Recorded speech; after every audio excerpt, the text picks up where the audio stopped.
Okay, let's start. Now, before beginning with the content that I'm going to cover today, there was certain task given in the last session.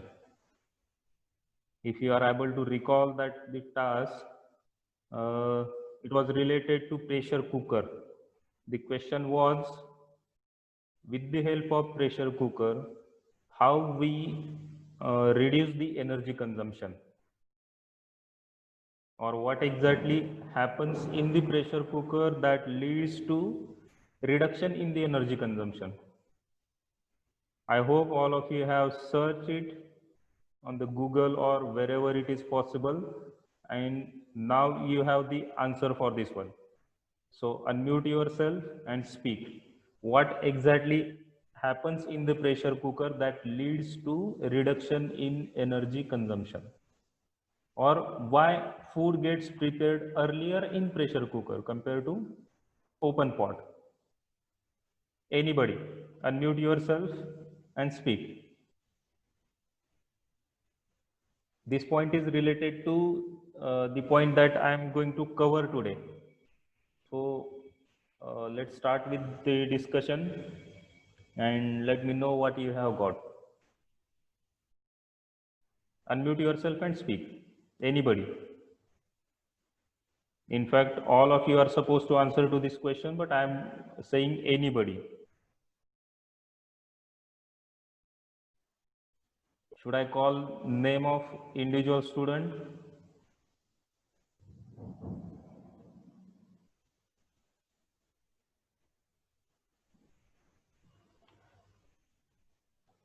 Srikar? Srikar or Samadhan? Any one of you?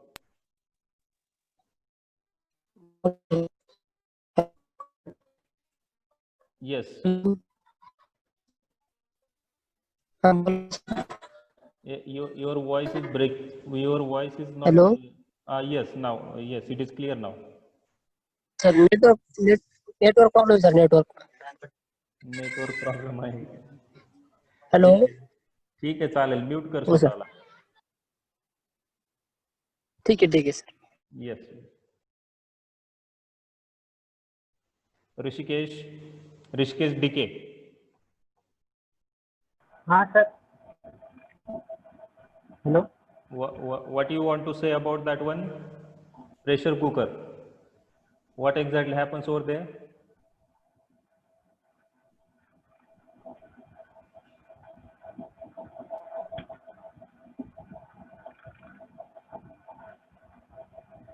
Rishikesh, have you searched for the answer? Correct minute का.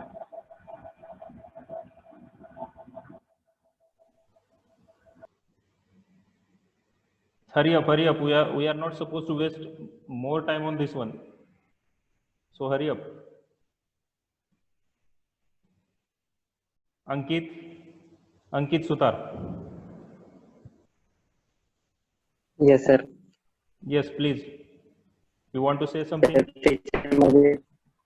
Pressure जास्त असतं ना तर वॉटरचा boiling point वाढतो आणि मग steam आहे ना ती स्टीम जास्त हॉट होते. Very good. ती स्टीम जास्त हॉट झाल्यामुळं मग फूड लवकर कुक होतं. Yes. That's the correct answer. That was what I was expecting from you. You have tell me everything that I was expecting. So what exactly happens in the pressure cooker? If you boil water in an open pot, we can increase its temperature maximum up to 100 degrees Celsius. Once that 100 degrees Celsius has reached, the water will start boiling, start converting into steam, and will escape into the atmosphere because the pot is open, right? And pressure is going to always remain atmospheric pressure. But if you put something to close that vessel, just like in pressure cooker, now if you start heating, as the water starts converting into steam, it will start accumulating in the pressure cooker itself. It is not going to escape to the atmosphere immediately. As long as that vessel is there, depending upon the weight of that vessel, the pressure is going to increase beyond atmospheric pressure, right? So what we were discussing, when you put that water in a closed vessel like pressure cooker and start heating, as soon as the water starts converting into steam, it starts accumulating in the vessel itself. And as long as that vessel is there, depending upon the weight of that vessel, there would be certain pressure range. Till reaching that pressure range, steam is going to be there in the pressure cooker.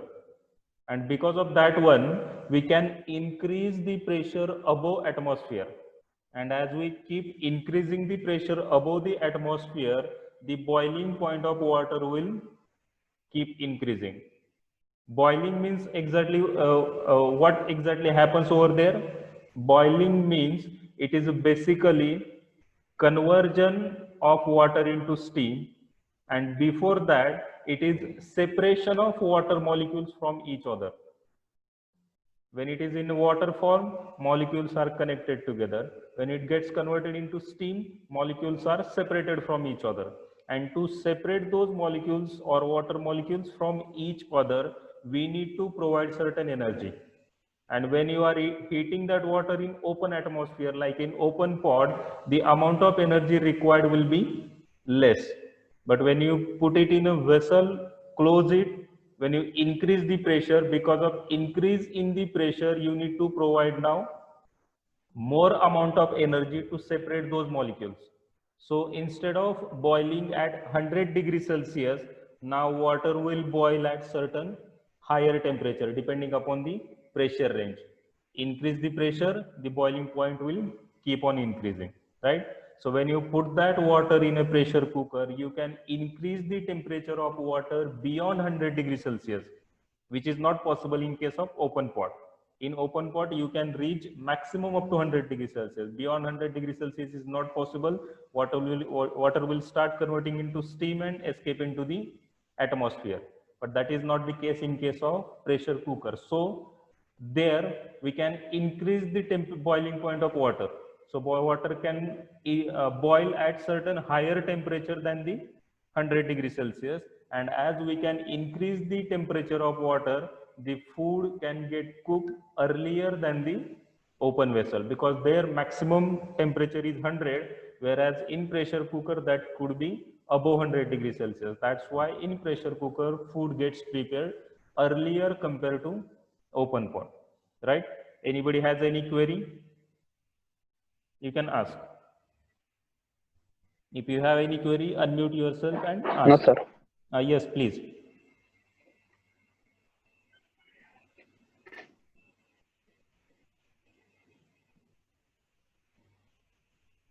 Shubham, you have any query, any doubt?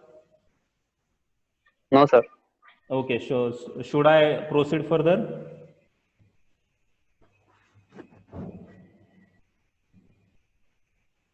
Okay, I'll take that yes and we'll proceed further. So, to simplify this concept further, what I am going to do,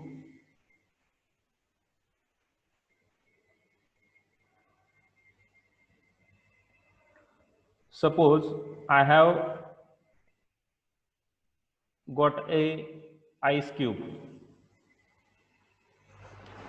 of mass 1 kg. Okay, there is one ice cube of mass 1 kg and it has got a temperature of minus 10 degrees Celsius. It is not 0 degrees Celsius, it is minus 10 degrees Celsius. Okay, now if I start heating that ice cube, now I am providing heat to that ice cube. So because of that one, what will happen? Its temperature will start increasing. Initial temperature is minus 10 degrees Celsius. So when I start heating, the temperature will start increasing. It increases till 0 degrees Celsius reaches. Till then, the ice cube will remain as it is. There will not be any distortion, there will not be any conversion of solid to liquid or ice to water. It will remain as it is from minus 10 to 0 degrees Celsius. It will absorb the heat, its temperature will increase, but it will remain in ice form. Once it reaches to 0 degrees Celsius, there, if I continue heating, means heat is still being provided, but now what will happen, once that ice cube has reached 0 degrees Celsius, now its temperature will remain constant. There will not be any increase of the temperature, but we are providing heat. So what will be use of that heat, or where that heat will be utilized? The solid ice will start converting into liquid, or ice will be start converting into water. So as long as there is some amount of ice, the heat will be utilized for the conversion of solid into liquid, and temperature will remain constant at 0 degrees Celsius.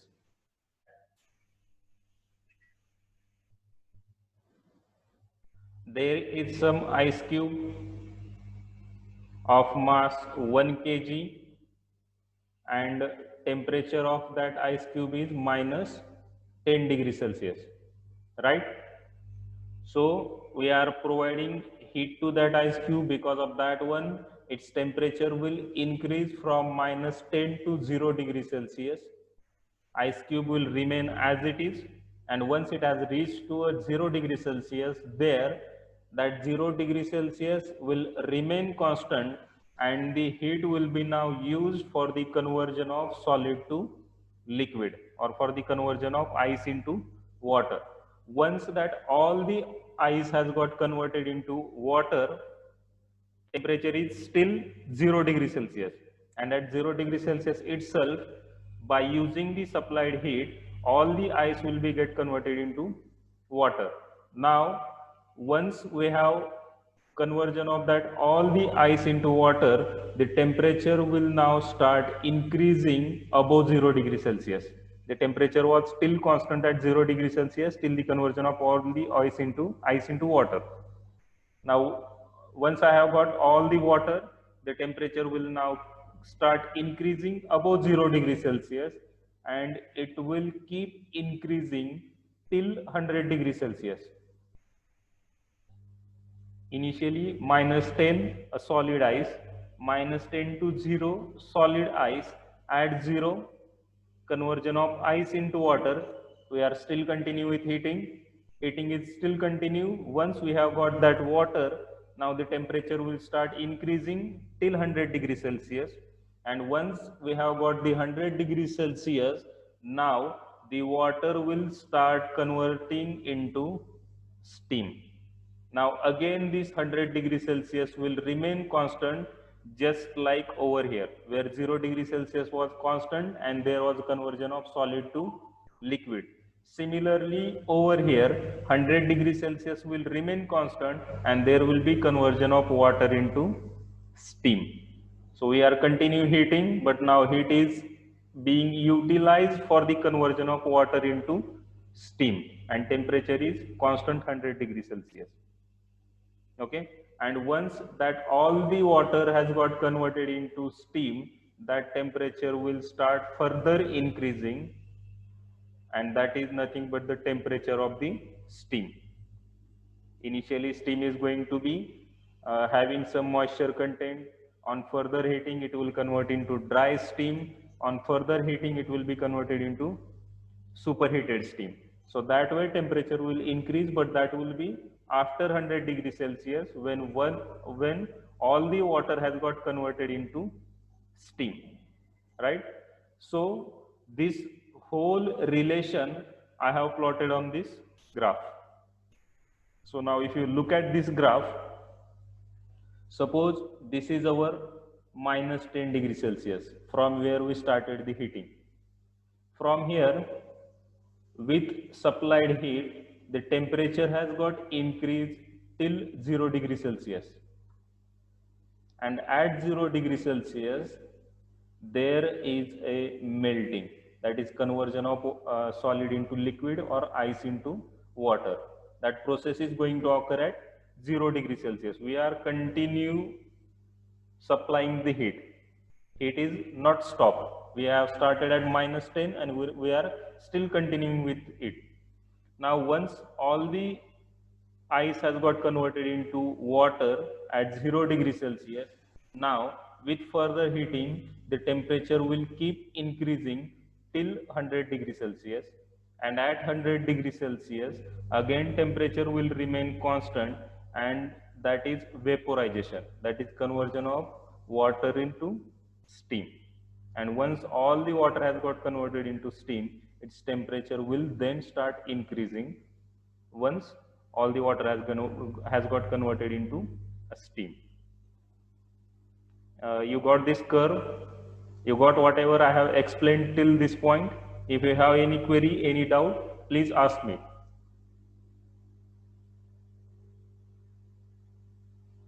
If you don't have any query, I'll continue further. Yes. Okay.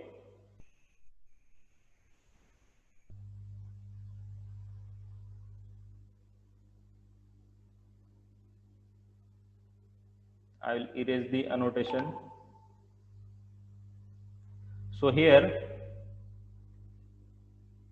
in this graph itself, now at 0 degrees Celsius, when all the ice converted into steam with consumption of the supplied heat, that conversion or the amount of heat required for that conversion is called as latent heat.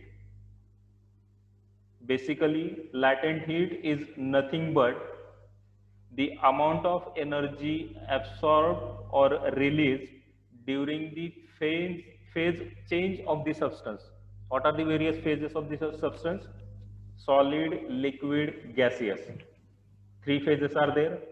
So when you are converting from solid to liquid, that is one of the phase change. So liquid to gaseous, another phase change, and there is one intermediate phase change, that is from solid to gaseous also. Normally it should be like solid, liquid, and then gaseous, but in some cases there will be conversion of solid into gaseous also. Okay, so when the heat is absorbed for the conversion of solid to liquid, that is called as latent heat of fusion. That is when you are converting solid to liquid, or in vice versa, when you converting liquid into solid, the amount of heat released by the substance is also called as latent heat of fusion. In second step, at 100 degrees Celsius, when water gets converted from water into steam or liquid to gaseous form, the amount of heat required for that conversion is called as latent heat of vaporization. Either you are converting liquid into vapor or vapor into liquid, the amount of heat absorbed or released is called as latent heat of vaporization. Okay, so there are 3 forms of latent heat. First one is called as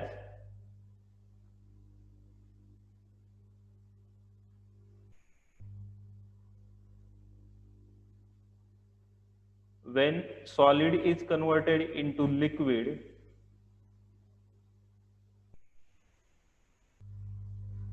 that conversion is related to fusion, either solid to liquid or liquid to solid, and the amount of heat required for that conversion is called as latent heat of fusion.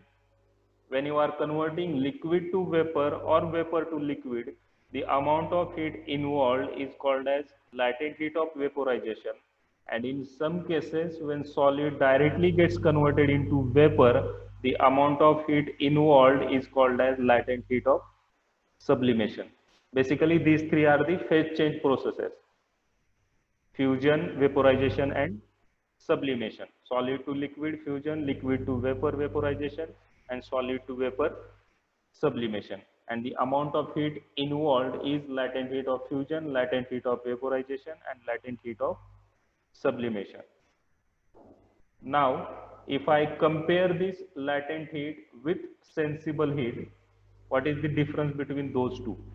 Now, what is exactly mean by sensible heat and how it is different from the latent heat? So till now we got that latent heat is nothing but the amount of heat involved in the phase change. Solid, liquid, liquid, gaseous, or solid to gaseous. Let it be any form of conversion. But if there is phase change and amount of heat involved, that heat is the nothing but the latent heat. Now, if I brought your attention to this graph again, here from -10 to 0, when heat was supplied to that ice cube, its temperature was increasing continuously, -10 to 0 degrees Celsius. And at 0 degrees Celsius itself, when heat was being continuously provided, the temperature was constant, right? So when there is change in temperature with change in heat, that heat is called as sensible heat. Or from name itself, we can get that if the temperature is increasing, that change in temperature can be sensed, right? And because we can sense that temperature change, the amount of heat involved is called as sensible heat. We can sense it, so heat is sensible heat. Whereas at 0 degrees Celsius itself, when the amount of heat was supplied but temperature was constant at 0 degrees Celsius, and that heat was utilized for the phase change, that heat is called as latent heat. So now you got the difference between latent heat and sensible heat. Latent heat is heat involved in the phase change, and if you supply heat and if you observe the change in temperature, then that heat becomes sensible heat. Anybody has got any doubt in latent heat and sensible heat? You can unmute yourself and ask.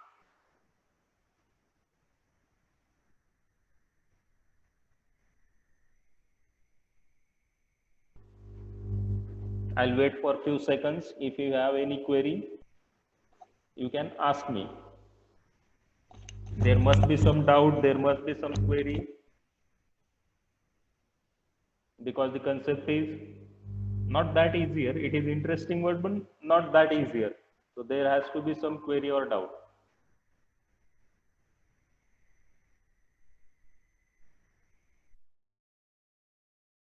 No query, no doubt.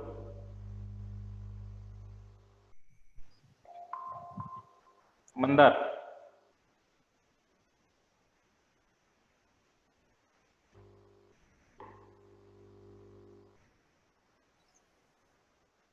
Mandar काय doubt आहे?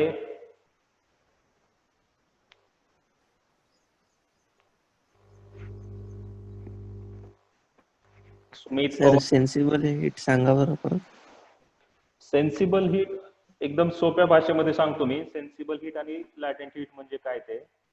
Sensible heat म्हणजे काय आहे, म्हणजे मी एका भांड्यामध्ये पाणी ठेवलंय, त्याला मी हीट देतोय, म्हणजे हीटिंग चालू केली मी.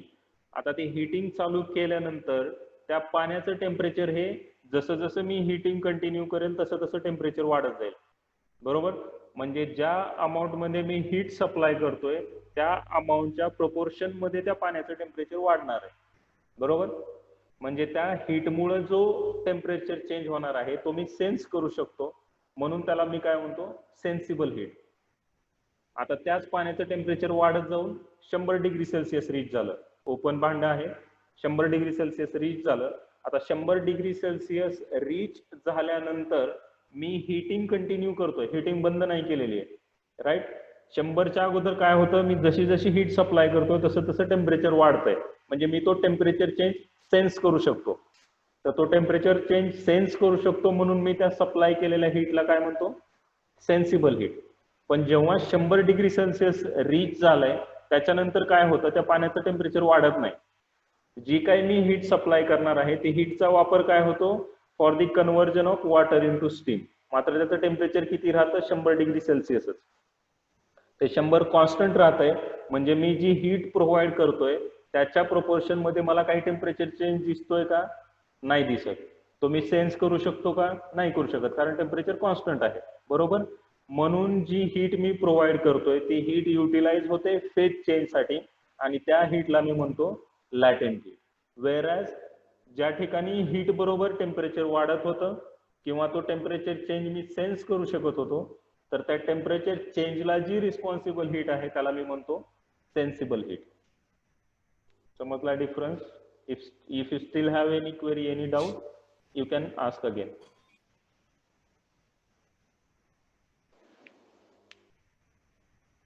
आहे काही क्वेरी, काही doubt?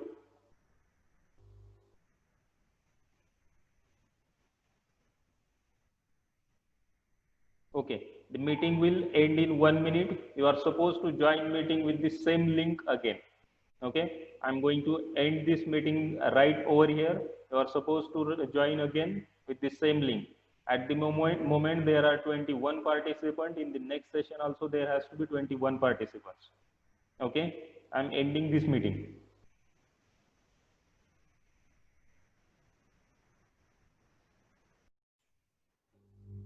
So till now we have discussed the three forms of latent heat.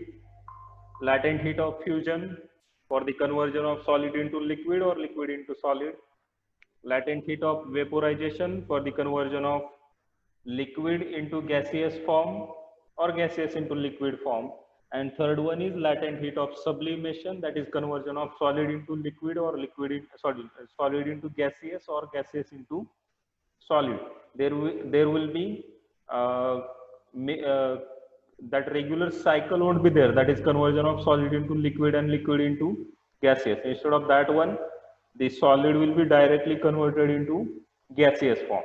So that heat is called as latent heat of sublimation. Next thing, there is one small numerical that we are supposed to solve.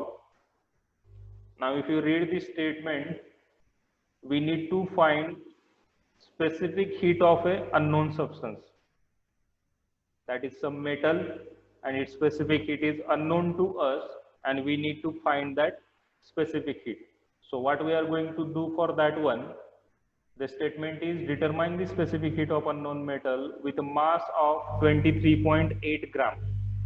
So mass of that metal is given, that is 23.8 gram mass is given, which is heated to 100 degrees Celsius. Its temperature or initial temperature of that metal is 100 degrees Celsius.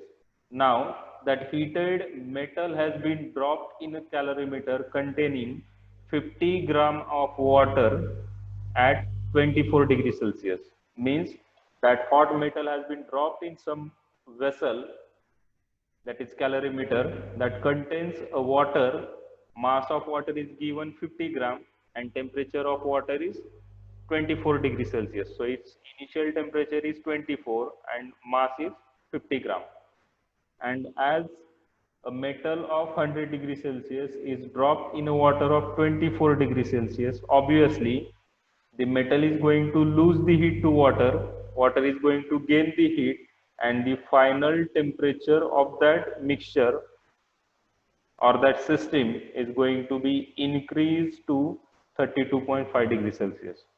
So when 100 degree metal falls in 24 degree water, metal is going to lose the heat, water is going to gain the heat, and once metal and water has reached some common temperature, that is at equilibrium condition, the temperature is 32.5 degrees Celsius. And for this combination, we need to find specific heat of that metal. So for that one, what we are going to do, the given data is mass of water, its initial temperature, and also we know the final temperature. Now specific heat of water is not given, but as I mentioned earlier, the water, atmospheric air, these are standard substances and their properties are supposed to known to you. So specific heat of water, it is expected you know that value, and that is 4.184 joules per gram per degree Celsius. So specific heat of water is known. Mass of metal is 23.8 gram. Its initial temperature is 100. Final temperature is 32 degrees Celsius. Now I need to find specific heat of metal. So for that one, what I am going to do, as I mentioned earlier, the amount of heat or to reach this 32.5 degrees Celsius, the metal is going to lose the heat, the water is going to gain the heat. So the amount of heat lost by metal is going to be equal to amount of heat gained by water. Qm is equal to Qw. The amount of heat lost by water is metal is equal to amount of heat gained by water. And we know the relation mass of water, specific heat of water, and delta T of the water is equal to, sorry, this one we are writing for metal. So mass of metal, specific heat of metal, and delta T of the metal is equal to mass of water, specific heat of water, and delta T of the water. Now out of all the terms, mass of metal is known, delta T is known because we know initial temperature as well as final temperature. In case of water, mass of water is known, 50 gram, specific heat is known, 4.184, and delta T is also known, initial temperature 24, final temperature 32.5 degrees Celsius. So out of all the 6 terms, the unknown is only specific heat of metal. So put all the values and find the value of specific heat of metal. M is known, delta T is known, MW known, CPW known, TW known. Put all the values and tell me the value of C. Calculate करा आणि मला सांगा लगेच. Put it in a chat window.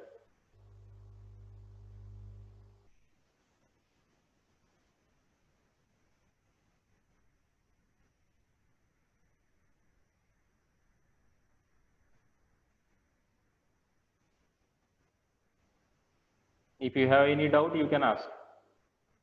If you don't have doubt, you got what you are supposed to do, then solve the numerical and tell me the answer.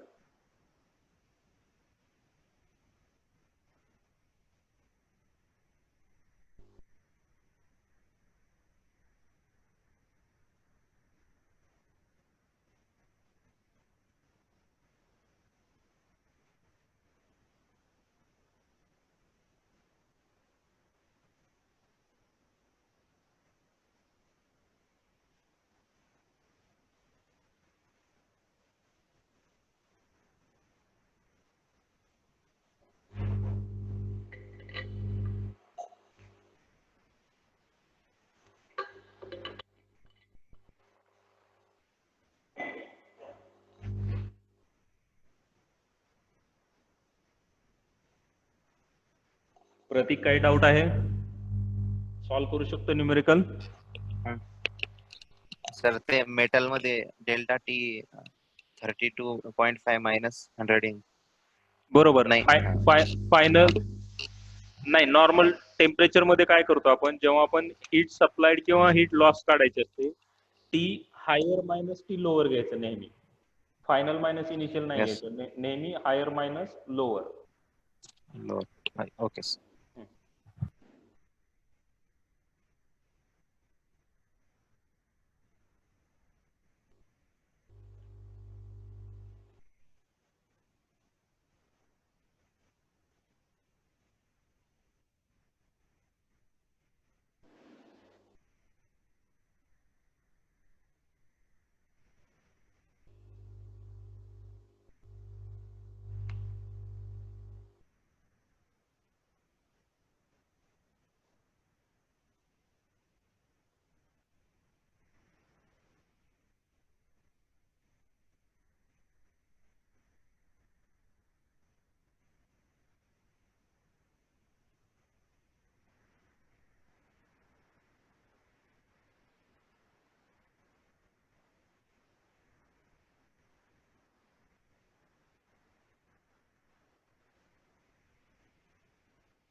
Yogesh answer किती रे?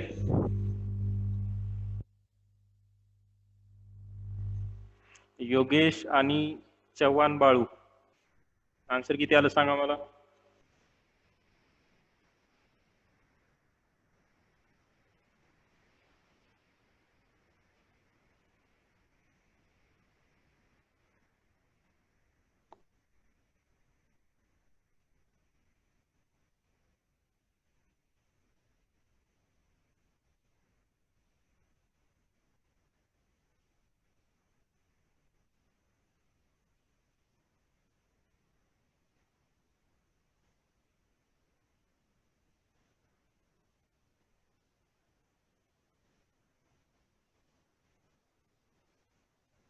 Heat lost by metal is equal to heat gain by water.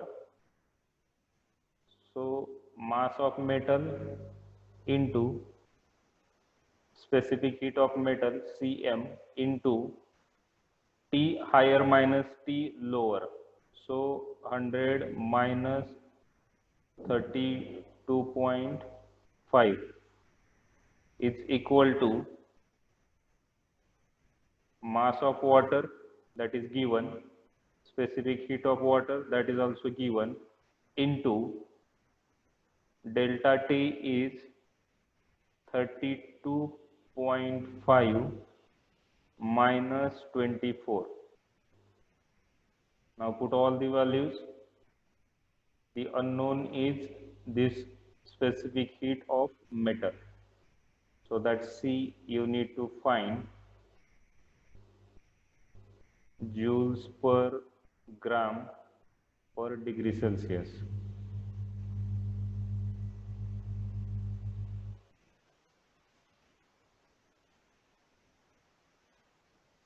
Okay, Pratik and Umesh has got the answer. Correct.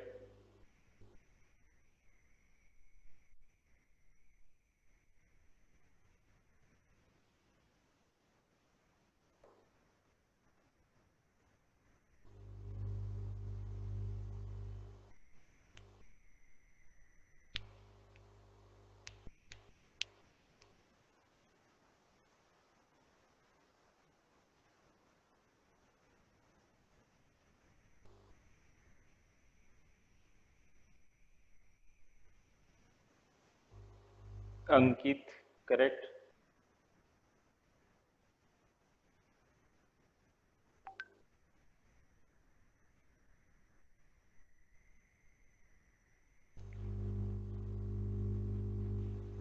Others are supposed to use the notebook, pen, calculator. Sitting idle is not going to serve the purpose.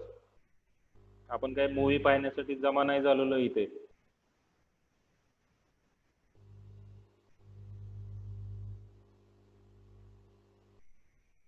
Balu, very good.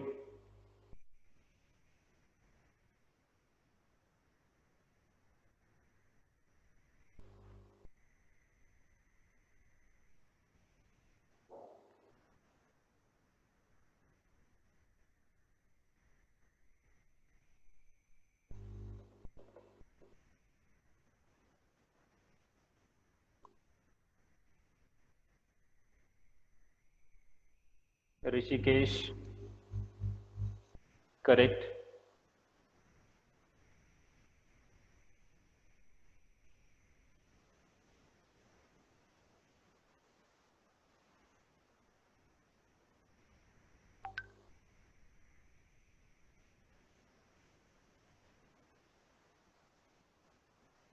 Others are supposed to respond immediately.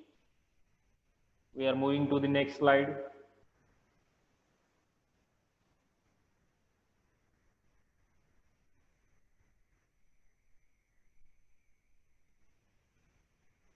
Okay, now the thing shown on the screen, this is related to latent heat itself.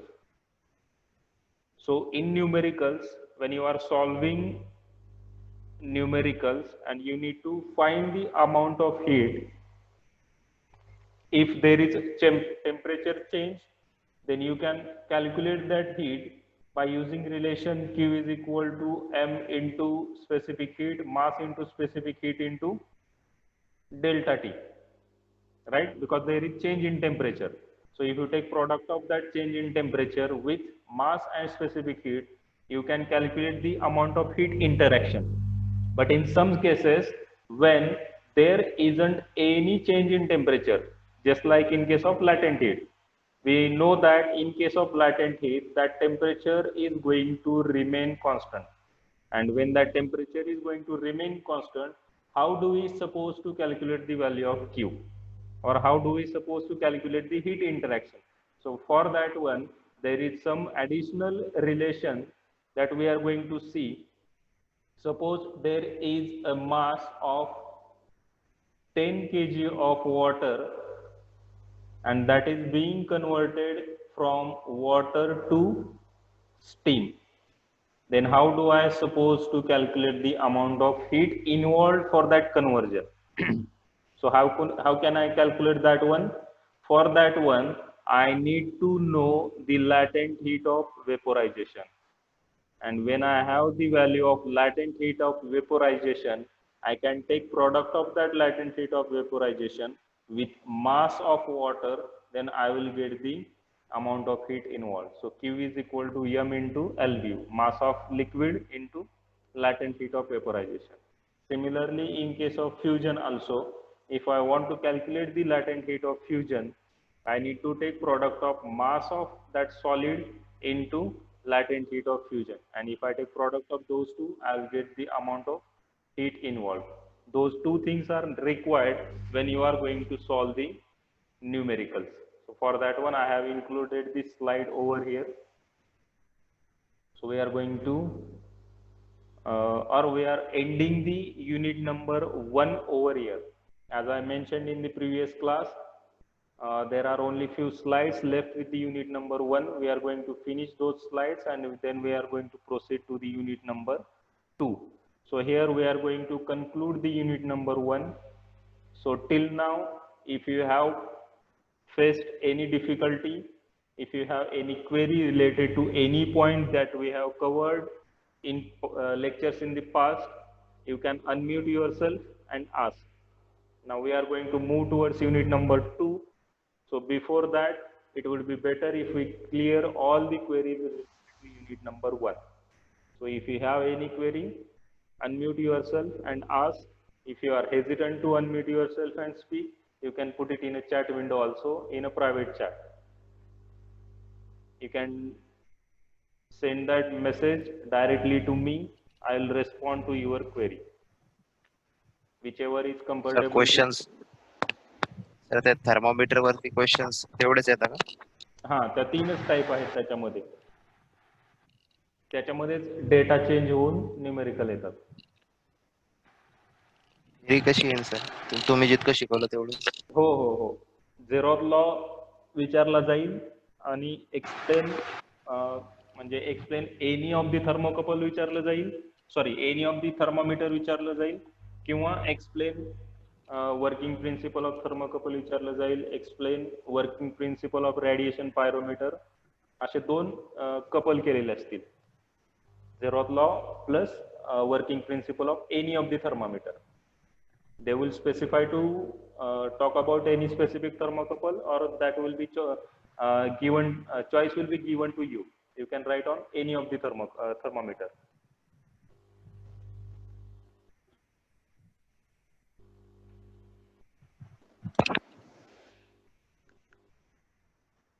Yes, Pratik, anything else? No, sir. Okay, so should I conclude the unit number 1? Yes. Sir एकदा मागची slide show करता का? ही वाली का ह्याच्या अगोदरची? हीच sir हीच. Okay, हां. काही डाऊट आहे याच्यामध्ये? नाही सर, ते लिहायचं राहिलं होतं, स्क्रीनशॉट काढला. Okay, okay, okay. The amount of heat involved, normal relation आहे, latent heat into mass. मग ते solid to liquid असेल तर latent heat of fusion into mass of solid असेल. Vaporization साठी असेल तर latent heat of vaporization into mass of liquid असेल. And if you take product of those two, you will get the value of heat interaction.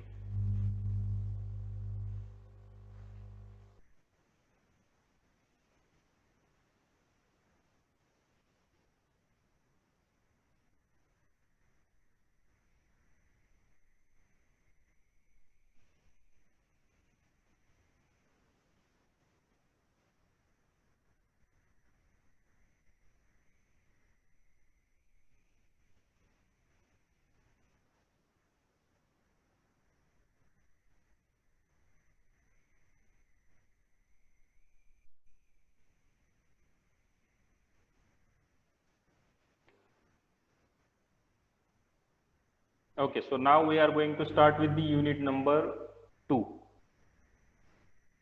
Before that, the part that we have covered in the introductory sessions, I'll just brush up all the things quickly and we'll move towards the actual curriculum. So the things that we covered in the initial sessions, subject code, what is the examination scheme, the number of credits for the subject, and assessment tools. There is going to be continuous assessments for 20 marks. There will be 2 tests, CA1, CA2, 10 marks each, mid-semester examination of 20 marks, and end semester examination will be of 60 marks for 3 hours duration. So this is going to be examination scheme. These are the course outcomes that we have explained before beginning with the session.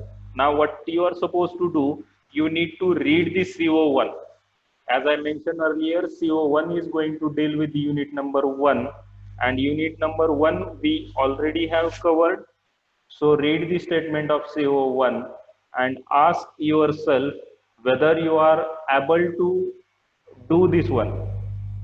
Whatever written in this CO1 statement, are you able to do this? The statement is student will be able to define the terms like system, boundary, properties, equilibrium, work, heat, etc. As the title of unit number 1 is basic concepts of the thermodynamics. We haven't seen any advanced principle theorem or something like that. We just have seen the basic concepts. So if you are able to define those concepts, then I can say that you are able to meet the CO1. Now we are going to start with the unit number 2. We are going to talk about CO2. So student will be able to apply basic laws of thermodynamics. We are going to talk about first law of thermodynamics. We are going to talk about steady flow energy equation, and we are going to apply those two to various systems. So the CO is student will be able to apply basic laws of thermodynamics to simple thermal systems, like there are certain thermal systems that we are going to deal with, and the systems are like piston cylinder arrangement, that is nothing but reciprocating engine, compressor, pump, refrigerator, heat exchanger, etc. So we are going to apply first law of thermodynamics to these instruments or these systems, and what we are going to do, we are going to analyze the energy balance, total energy entering the system and total energy leaving the system. That is called as energy balance, and that we are going to study by the application of first law of thermodynamics. So this is CO2 related to unit number 2 that we are going to start. This is mapping of CO2. We have seen different program outcomes, program specific outcomes. This is mapping of that one. The books to be followed. Now we are going to start with the unit number 2. So before beginning, what are the objectives that we are supposed to meet at the end of the unit number 2? So the first objective is introduce the first law of thermodynamics. That is so obvious. We are going to talk about first law of thermodynamics. We are going to apply that first law of thermodynamics to various systems and analyze those systems. So the first objective that we are supposed to meet is introduce the first law of thermodynamics. So that is going to be first objective. Second one, apply first law of thermodynamics to a closed cycle. When system starts changing its state from one state, changes to some other state like state 2, and when it returns to its original state, we can say that it has completed one cycle, and we are going to apply first law to such a cycles. When system starts changing its state from one state, undergoes some a definite number of states change and return to original state. So as long as initial and final state is same, we can say it has undergone a cycle, and we are going to apply first law to such a cycles. Then explain state, process, and cycle. Actually, this one we have covered in the unit number 1 itself, but we'll be talking about this one specifically for the various devices that we are going to study. Next one, make a comment on internal energy. Now, internal energy is quite important concept. So, you people will be able to comment on internal energy. What is meant by internal energy? How do we suppose to measure that internal energy, and how it affects the overall performance of the system, that we are going to talk about. Next one is prove that energy is a property of system. In the unit number 1, we have seen certain characteristics that are related to thermodynamics, and those characteristics are called as thermodynamic properties, right? So here we are going to prove that energy is one of the property of the system. There are various properties like pressure, temperature, density, enthalpy. All these are the properties of the system, right? So there is addition of one of the property, that is energy, and we are going to prove that this energy is a property of system. The next one is identify various forms of energy.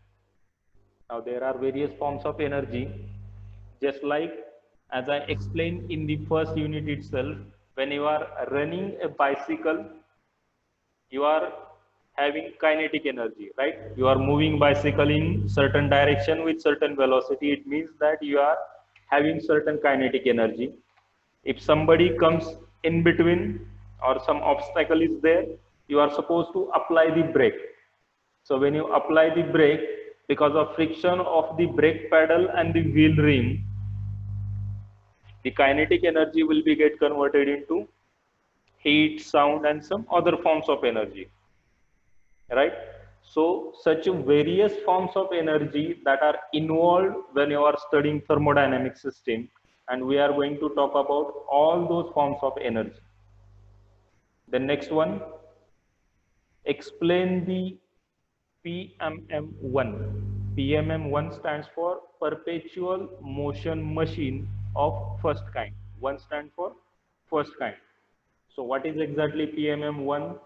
Why we call it as a perpetual motion machine, and its characteristics that we are going to talk about. And last objective is apply first law of thermodynamics to various steady flow processes.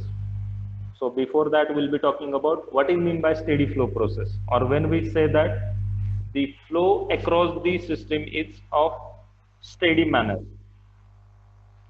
And after that, we are going to apply first law to various systems where there is a steady flow. So that we are going to talk about. So let's begin with the first thing, that is internal energy.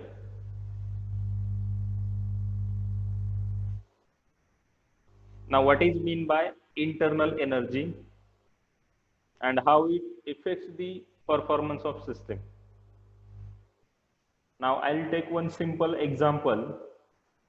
There is a vessel containing some water, and I have inserted one thermometer to measure the temperature change. I have kept one burner over here that is providing heat to the vessel. Because of that one, the temperature of this water is going to increase, and that temperature change will be measured with the help of this thermometer. Now, if I say that the amount of heat supplied or the total amount of heat supplied through this burner, all the heat can be converted into temperature change. Or can I say that all the heat is utilized to increase the temperature of water, or there is going to be involvement of some additional things that are going to affect this conversion of heat into temperature change. Exactly काय असेल त्या ठिकाणी, म्हणजे मी जेवढी heat supply करतोय त्याच्या proportionate मध्ये temperature change होईल का, मी जेवढी हीट सप्लाय करतोय सर्व हीट युटिलाइज होईल टेम्परेचर इन्क्रीज करण्यासाठी. प्रोपोर्शन मध्ये प्रोपोर्शन मध्ये होईल, बरोबर. All the heat is not going to be converted or utilise for the temperature change. बरोबर आहे, कारण काय होईल, जेव्हा मी हे बर्नर म्हणजे लाईट करतो किंवा हे बर्नर जेव्हा स्टार्ट करतो याच्या आजूबाजूला पण ऍटमॉस्फिअर असणार आहे. That atmosphere is going to absorb some heat from the flames of the burner itself. So there is some loss of energy. Some amount of heat will be supplied to this vessel. Once that vessel has got heated, it also has surrounded with some atmospheric air, and heat will be transferred from vessel to atmosphere. So there will be some amount of heat loss there, right? So we need to consider those two heat losses before increase in the temperature of the water. So all the heat is not going to be converted or utilized for the increase of the temperature, right? So that way there are certain losses involved in the system. Similarly, suppose I am saying that there is some instrument where I am providing some heat as an input and it is going to produce some work as an output. Can I say that this Q is going to be equal to W? Or just take an example of IC engine. आपल्या मोटरसायकलचं example घ्यायचंय. आपण त्याच्यामध्ये petrol burn करतोय. The amount of heat generated will be converted to mechanical energy, जे की finally आपल्या गाडीचं wheel rotate होणार आहे. तर मी असं म्हणू शकतो का की जी काही हीट मी फ्युएल कंबशन करून मिळवली आहे, all the heat has got converted into mechanical energy, म्हणजे सर्व एनर्जी ही व्हेकल चालवण्यासाठी युटिलाइज होते. Can I say that? No, sir. No, sir. नाही म्हणू शकत, right? If this Q is equal to W, then efficiency is going to be 100%. आणि मला माहिती आहे की 100% इफिशियन्सी अचीव करणं इज नेक्स्ट टू इम्पॉसिबल. आपल्या व्हेकलची इफिशियन्सी किती असते? 40 ते 60% मध्ये. 60 पण खूप झाली, 40-50% मध्ये आपली इफिशियन्सी असते, राईट? तर याच्यामुळे काय होतं, whenever I supply heat to a system and try to get some work output from that system, all the heat is not going to be converted into work. So what happens? Some of the energy will get accumulated in the system itself. म्हणजे मी जी system वापरतोय to convert that heat into useful work, that system itself absorbs some amount of energy and that cannot be converted into useful work. म्हणजे तिथे काही proportion मध्ये energy heat असेल, जी heat मी useful work मध्ये convert नाही करू शकत, किंवा ती हीट जी आहे त्या सिस्टीम मध्येच ऍब्सॉर्ब केली जाणार आहे and that cannot be converted into useful work. So the amount of energy that is going to be associated with the system itself, or that is going to be absorbed by the system itself, that energy is called as internal energy. म्हणजे काय होतं, जेव्हा मी एक particular amount of Q supply करतो सिस्टीमला to produce the work output, some proportion of that Q will be get converted into internal energy, or some proportion of this Q will be absorbed by the system, and that absorption of the energy is called as internal energy. Now this internal energy cannot be calculated. म्हणजे जी internal energy असेल एखाद्या system मध्ये एखाद्या इन्स्टंटला किती internal energy आहे. If I want to know the amount of और total amount of internal energy associated with system at any instant, it is not possible. मग त्याच्यासाठी मी काय करतो, I can calculate the change in internal energy. Delta E can be calculated. I cannot calculate internal energy, but I can calculate change in internal energy. If final energy of the system and initial energy of the system, I want to know the relationship between those two, I'll be taking help of this delta E. कारण delta E मी calculate करू शकतो किंवा major करू शकतो.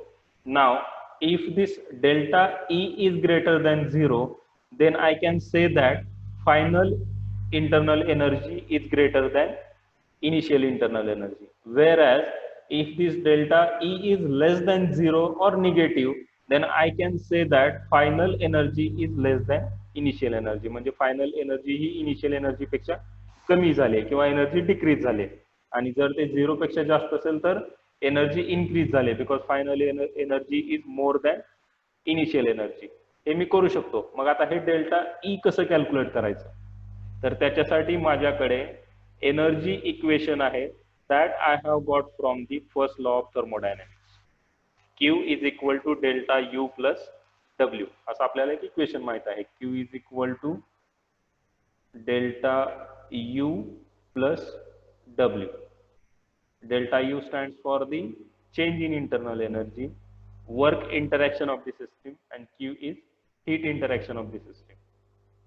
This is the first law of thermodynamics that we are going to see in the next slide. But before that, internal energy is the basic concept. So we have started with the internal energy concept first. So to calculate this delta E, we are going to use this equation. Now Q can be measured, W can be measured, and once we have the values of Q and W, by putting that Q and W in this equation, we can calculate the delta U. And if that delta U is greater than 0, I'll say that there is increase in internal energy. If that delta U is less than 0 or negative, I'll say that there is decrease in internal energy of the system. Okay.